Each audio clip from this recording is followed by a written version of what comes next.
एक छोटे से गांव में एक आदमी रहता था। उसके घर के पास एक पहाड़ था जहाँ पर रोज सुबह जाता, वहाँ पर थोड़ी देर उस पहाड़ पर बैठता, फिर वापस आ जाता। तो रोज की तरह वह सुबह सुबह जा रहा था। पीछे से उसका बेटा आया। उसने आके उसका हाथ पकड़ लिया और कहा, आज मैं भी आपके साथ चलूंगा। उसने पहले तो थोड़ा सा समझाया और मना किया। कहा कि जो रास्ता है वो बहुत ही छोटा है और चढ़ाई बहुत ज्यादा है, तो तू मेरे साथ नहीं चल पाओगे। लेकिन फिर जब उस बेटे ने जिद करी तो पिता मान गया। वो दोनों पहाड़ पर चढ़ने लगे। पिता ने बेटे का हाथ कस करके पकड़ा हुआ था। लेफ्ट साइड में पहाड़ थी और राइट साइड में खाई और रास्ता बहुत ही छोटा था। वो पहाड़ की चोटी तक पहुंचने ही वाले थे, तभी रास्ते में एक बड़ा सा पत्थर आया। क्योंकि पिता उस रास्ते से रोज आते थे तो उसको पता था कि वहाँ पर एक पत्थर है, तो वह साइड से निकल गया।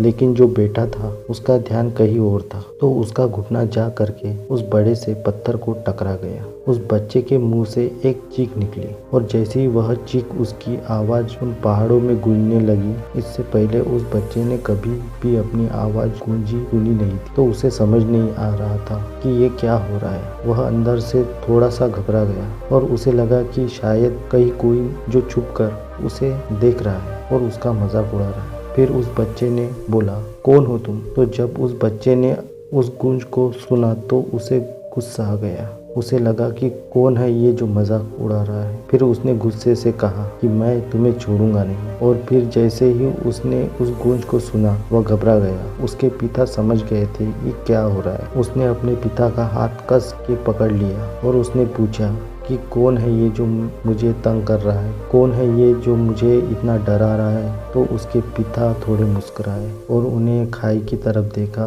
और जोर से बोले, मैं तुमसे बहुत प्यार करता हूँ। वह सुनकर बच्चा हैरान हो गया और उसे समझ नहीं आया कि ये क्या हो रहा है, क्योंकि वही इंसान जो उसका मजाक उड़ा रहा है, उसको तंग कर रहा है, वह उसके पिता को बोल रहा है कि मैं तुमसे बहुत प्यार करता हूँ। तो उसके पिता अपने बेटे को देखा और वो समझ गए कि उसके मन में क्या चल रहा है। फिर दोबारा उन्होंने बोला, तुम बहुत अच्छे हो। और ये सुनकर मुस्कुराया और पूछा अपने पिता से कि ये क्या हो रहा है। फिर उसके पिता ने अपने बेटे को समझाया, ये आवाज़ जो तुम सुन रहे हो ना, ये किसी और की नहीं है, ये तुम्हारी आवाज़ है जो पहाड़ों में गूंज रही है और तुम्हें अपनी आवाज़ सुनाई दे रही है। जैसे तुम बोलते हो ठीक वैसे ही आवाज़ सुनाई देता है। अगर तुम गुस्से से कुछ कहोगे तो पलटकर जो आवाज़ आएंगी उसमें भी गुस्सा होगा, लेकिन अगर तुम कुछ अच्छा कहोगे तो आवाज़ भी अच्छी होगी। बिल्कुल इसी तरह से हमारी ज़िंदगी में भी होता है। जैसे तुम अपने मन में इस ज़िंदगी के बारे में सोचते हो, ये ज़िंदगी तुम्हारे लिए बिल्कुल वैसे ही हो जाती है। अगर तुम मन ही मन में अपने आप से ये बोलते रहोगे कि मेरी ज़िंदगी तो बहुत बुरी है, तो तुम्हारी ज़िंदगी सच में बुरी हो जाएंगी। और अगर तुम अपनी ज़िंदगी से प्यार करोगे तो तुम्हारी ज़िंदगी भी प्यारी होगी, तो तुम्हारी ज़िंदगी भी तुमसे प्यार करेंगी। ये बात उस बच्चे के दिमाग में घर कर गई और फिर वे दोनों उस पहाड़ की चोटी पर गए। लेकिन बच्चे के दिमाग में यही बात घूम रही थी और फिर वह बच्चा खिलखिलाता आकर हंसा और उसने अपने दोनों हाथ खोले और अपनी पूरी ताकत से बोला, मैं तुमसे बहुत प्यार करता हूँ।